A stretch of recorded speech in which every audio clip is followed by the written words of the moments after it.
Ouais, ben bonjour vous autres. Voilà donc Serge Nuel, voilà 55 ans bientôt. Aujourd'hui agriculteur éleveur ici à la ferme à Olos, une ferme familiale. Je crois que je suis le quatrième ou le cinquième de la génération à exploiter cette ferme. Et voilà donc c'était Olos, c'était autrefois une dépendance de la domerie d'Aubrac. Voilà donc c'est quand même intéressant de savoir qu'il y a un patrimoine à Olos qui est assez important quoi. Toi, depuis combien de temps tu es ici? Alors bon, bien sûr, moi j'ai fait mes écoles un peu agricoles, mais très vite je me suis installé parce que j'avais cette vocation sûrement, et voilà, donc et la passion et l'amour du pays et de la race. Alors évidemment, cette race, pour vous en parler un petit peu, donc j'ai connu un peu toutes les phases et les époques un peu de cette race.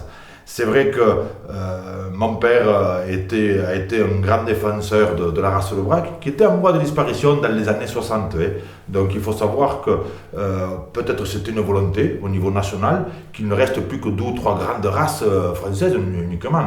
Donc toutes les petites races locales, rustiques qu'on appelle aujourd'hui, elles étaient vouées à disparaître. Alors bien sûr, chez nous ici, une poignée d'hommes, comme on dit souvent, ont résisté en expliquant que bien sûr une race, elle était façonnée, elle était forgée en fonction des attentes et sur son propre territoire. Donc, qui dit l'Aubrac, je ne sais pas si c'est la race qui a porté le nom au territoire ou si le territoire à la race, mais enfin, ce qui est sûr, c'est que nous ici, la famille de Niel, on a toujours élevé des vaches de race Aubrac. Alors c'est vrai, ça a été des périodes un peu difficiles parce que voie de disparition. Donc c'était compliqué sur le marché de pouvoir valoriser ces animaux-là. Et puis on était descendu au niveau national un effectif équivalent à moins de 15 et 20 000 bêtes, quoi. Donc c'était quelle année? Là, on était dans les années 60-70. Ah voilà. Et donc, pour dire de parler de la race aussi, c'est donc à ce moment-là, en 79 très exactement, qu'a été relancée, si vous voulez, la race de Aubrac avec un schéma de relance, avec bien sûr soutenu par ici un homme que tout le monde connaît bien, que je peux citer, André Valadier. Et donc, il y a eu la première station d'évaluation des taureaux Aubrac, qui était donc sur la commune de Saint-Gilly, à la Bourrie du Griffoul. Ah oui. Voilà. Donc c'est à partir de là qu'on peut dire que la race d'Aubrac a revu ses beaux jours. Voilà. Donc ça a été un travail de longues années quoi, de travail, mais aujourd'hui qui porte ses fruits, puisque c'est la seule race en France qui progresse aujourd'hui de 5 à 10%, et on est aujourd'hui à 200 000 bêtes. Tout à l'heure, 15 et 20 000, aujourd'hui 200 000. Vous voyez l'évolution, quoi. Et dans le berceau, combien? Oh, ben dans le berceau, bon, de toute façon, le berceau, c'est toujours un petit peu, on va parler de l'Aubrac en général, quand on l'avait Lozère, donc c'est bien là qu'il y a encore le plus grand berceau de la race. Mais c'est vrai que c'est une race, aujourd'hui, on va la retrouver maintenant dans tous les départements de France, j'aurais tendance à dire. Dès qu'il y a une région d'élevage, on va retrouver des vaches Aubrac. Elle a été relancée, et en même temps que la race d'Aubrac a été relancée, nous avons relancé aussi la fête de la transhumance. Parce que c'était dans les mêmes périodes, et j'aime bien le rappeler. Aujourd'hui, fête qui attire depuis plusieurs années entre 10 et 15 000 personnes au village d'Aubrac. Mais il faut savoir que la première transhumance en 1981, puisque cette année nous allons faire le 40e anniversaire, cette année-là, nous avions du mal à trouver des éleveurs qui fassent la transhumance, déjà et d'une, parce que c'était avoir des Aubrac, c'était presque le contre-courant, quoi, on va dire. Donc les éleveurs n'étaient pas très fiers, et je dirais même que beaucoup d'élevages aujourd'hui, il n'y avait même pas une cloche, il n'y avait même pas une sonnaille dans les exploitations. Voilà. Donc c'est en 1981 que nous avons relancé la fête de la transhumance. Et là, je peux vous dire que ça faisait un peu froid, parce que c'était considéré un petit peu comme un nostalgique.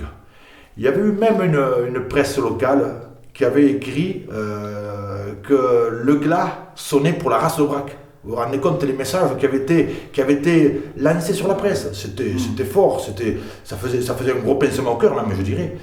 Et voilà, donc la transhumance, ben voilà, elle est partie avec un troupeau, et c'était un peu nostalgique, on faisait ça pour avoir l'impression de montrer les dernières vaches Aubrac qui passaient à Aubrac.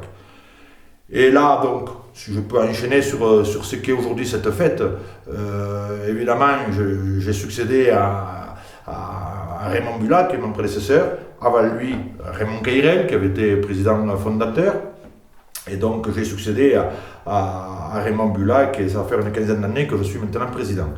C'est une fête que bien sûr on est passé par toutes les étapes. Donc tout au début c'était une fête un peu nostalgique, je l'ai dit. Ensuite c'était devenu une fête un peu le grand public. Grand public, on faisait passer des vaches, c'était la muserie un petit peu du pays, c'était la foire, on ne savait pas si c'était foire ou fête foraine, ça ressemblait, voilà. Donc des producteurs, des gens qui venaient vendre des produits du pays, mais on y trouvait aussi des gens qui vendaient des chaussettes, des chaussettes ou je ne sais pas, et des cacahuètes et tout ce qu'on veut. Donc c'est à la suite, bien plus tard, dans les années 90, quand mon prédécesseur m'a laissé la place, il m'a clairement dit, écoute Serge, il faut que ce soit les éleveurs qui reprennent cette fête, et il faut que ce soit les éleveurs du territoire et qui s'approprient de nouveau cette fête de la transhumance. Ça doit revenir aux éleveurs. Donc ça a été chose faite. Voilà, donc en tant que président et comme animatrice à l'époque, Isabelle Baldi, nous avons fait un travail remarquable puisque nous avons créé ce qu'on appelle le salon du terroir. Voilà, donc qui dit salon du terroir, et bien sous ce salon on y trouvait les éleveurs, les producteurs de la région, les artisans, les commerçants qui travaillaient nos produits. On retrouvait aussi donc, les offices du tourisme, les écoles, parce qu'on a la chance d'être sur ce territoire dynamique, avec une volonté des jeunes qui veulent vivre au pays. Et donc ça c'est important. Auprès de mes montagnes, loin des villes et du bruit, la vie passe tranquille, on est tous entre amis. Une alouette chante, annonçant le printemps, les beaux jours qui reviennent présagent du bon temps.